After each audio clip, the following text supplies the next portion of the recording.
Yes sir, ಮಕ್ಕಳು ಹೇಳ್ತಾ ಇದ್ರು ಇವಾಗಲೇ ತುಂಬ ಕಷ್ಟದಿಂದ ದಿನಗಳನ್ನ ಕೂಡ ನೋಡಿದ್ದೀರಾ ನೀವು ಅಂತ.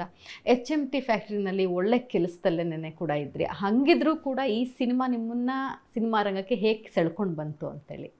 HNP ಫ್ಯಾಕ್ಟ್ರಿಯಲ್ಲಿ ಕೆಲಸ ಮಾಡಬೇಕಾದ್ರೆ ಅಲ್ಲಿ ಲಲಿತಾ ಕಲಾ ಸಂಘ ಅಂತಿತ್ತು. ಅಲ್ಲಿ ನವಂಬರಲ್ಲಿ ರಾಜ್ಯೋತ್ಸವಕ್ಕೆ ಡಿಪಾರ್ಟ್ಮೆಂಟ್ ವೈಸು ಡ್ರಾಮಾ ಕಾಂಪಿಟೇಷನ್ಸ್ ನಡೀತಾ ಇತ್ತು. ಸೊ ನನ್ನ ಡಿಪಾರ್ಟ್ಮೆಂಟಲ್ಲಿದ್ದ ಒಬ್ಬ ಸೂಪರ್ವೈಸರ್ ಗೋವಿಂದರಾಜ್ ಅಂತೇಳಿ, ಅವರು ಒಂದು ನಾಟಕದಲ್ಲಿ ನನ್ನ ಪಾತ್ರ ಮಾಡೋಕ್ಕೆ ಹೇಳಿದ್ರು. ನಾನು ಹೇಳೋದು ಇಲ್ಲ ಸರ್, ನನಗೆ ಅಭ್ಯಾಸ ಎಲ್ಲ ಮಾಡಿ ಅಂತ. ಇಲ್ಲ ನೀವು ಮಾಡ್ತೀರಾ ಮಾಡಿ ಅಂತ ಅವ್ರಿಗೆ ಯಾಕೆ ಅನ್ನಿಸ್ತೋ ಏನೋ ಗೊತ್ತಿಲ್ಲ, ನೀವು ಮಾಡ್ತೀರಾ ಮಾಡಿ ನಾನು ಮಾಡಿಸ್ತೀನಿ ಅಂಥೇಳಿ ಹೇಳಿದ್ರು. ನಾನು ಯಾಕೆ ಅನಿಸಿತ್ತು ನಿಮಗೆ ನಾನು ಸೂಟ್ ಆಗಲ್ಲ ಅಲ್ಲಿಗೆ ಅಂತ? ಅಲ್ಲ, ನಾನು ಮಾಡಿರಲಿಲ್ಲ ಯಾವತ್ತು ನಾಟಕ ಗಿಟ್ಕೊಂಡು ಗೊತ್ತಿರಲಿಲ್ವಲ್ಲ. ಅದಕ್ಕೆ ಇನ್ನೊಂದು ಕಾರಣ ಇದೆ ಹೇಳ್ತೀನಿ. ಅದು ಒಂದು ಕಾಲೇಜಲ್ಲಿ ಒಂದು ಎಕ್ಸ್ಪೀರಿಯೆನ್ಸ್ ಆಗಿತ್ತು. ಕಾಲೇಜಲ್ಲಿ ಒಂದಿನ ಸ್ನೇಹಿತರು ಬರಲಿಲ್ಲ, ಹಿಂಗೆ ಕಟ್ಟೆ ಮೇಲೆ ಕೂತ್ಕೊಂಡಿದ್ದೆ. ಎದುರುಗಡೆ ನೋಟಿಸ್ ಬೋರ್ಡ್ ಇತ್ತು, ನೋಟಿಸ್ ಬೋರ್ಡಲ್ಲಿ ನೋಡ್ತಾ ಇದ್ದೆ. ನೋಟಿಸ್ ಬೋರ್ಡಲ್ಲಿ ಒಂದು ನೋಟಿಸ್ ಇತ್ತು, ಕಾಲೇಜ್ ಆ್ಯನಿವರ್ಸರಿ ಡೇಗೆ ಡ್ರಾಮಾ ಸೆಲೆಕ್ಷನ್ ಇದೆ, interested students please come to this room ಅಂತ ಹಾಕಿತ್ತು. ಸರಿ, ಇಲ್ಲಿ ಕೂತಿರೋ ಬಂದು ಅಲ್ಲೋ ಕೂತಿರೋಣ ಅಂತ ಹೇಳ್ಬಿಟ್ಟು ಅಲ್ಲೋದೆ. ಆಗ ನಮ್ಮ ನಾಗಾಭರಣ ಅವರು ಸೀನಿಯರ್ ಅಲ್ಲೇ ಇದ್ದರು ಕಾಲೇಜಲ್ಲಿ. ಆಮೇಲೆ ನಮ್ಮ ಪ್ರೊಫೆಸರ್, ಇಂಗ್ಲೀಷ್ ಪ್ರೊಫೆಸರ್ ಅವರು ನಾಗರಾಜ್ ಅಂತಿದ್ರು.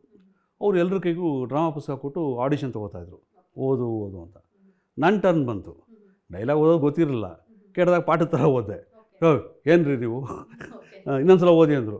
ಇನ್ನೊಂದು ಸಲ ಟ್ರೈ ಮಾಡಿದೆ, ಬರಲಿಲ್ಲ, ಹೋಗಿ ಆಚೆ ಅಂದರು. ಸೊ ಇದು ನೆನಪಿತ್ತಲ್ಲ, ಸೊ ನಟ ಆಗಲ್ಲ ಅಂತ, ಆಗಲ್ಲ ನಾಟಕ ಮಾಡೋದೆಲ್ಲ, ನಮ್ಗೆ ಡ್ರಾಮಾ ಎಲ್ಲ ಆಗಲ್ಲ, ಸೂಟ್ ಆಗಲ್ಲ ಅಂತ ಅವ್ರಿಗೆ ಹೇಳಿದೆ. ಇಲ್ಲ ಸರ್, ನಾವು ಕೈಲಾಗಲ್ಲ ಅಂತ. ಇಲ್ಲ ನೀವು ಮಾಡ್ತೀರಾ ಮಾಡಿ ಅಂಥೇಳಿ ಅವರು ನನ್ನ ಕೈಲಿ ನಾಟಕ ಮಾಡಿಸಿದ್ರು. ಅದು ನಾಟಕ ಅದಕ್ಕೂ ಒಪ್ಕೊಂಡಿದ್ದಕ್ಕೆ ರೀಸನ್ ಎಷ್ಟು ಕೇಳಿ. ನಾನು ಇನ್ನೂ ಆಗ ಪ್ರೊಹಿಬಿಷನರಿ ಪೀರಿಯಡಲ್ಲಿದ್ದೆ, ವಾಚ್ ಫ್ಯಾಕ್ಟ್ರಿಯಲ್ಲಿ ಸೇರಿ ಫಸ್ಟ್ ವರ್ಷ. ಅದು ಪ್ರೊಹಿಬಿಷನರಿ ಪೀರಿಯಡಲ್ಲಿದ್ದೆ.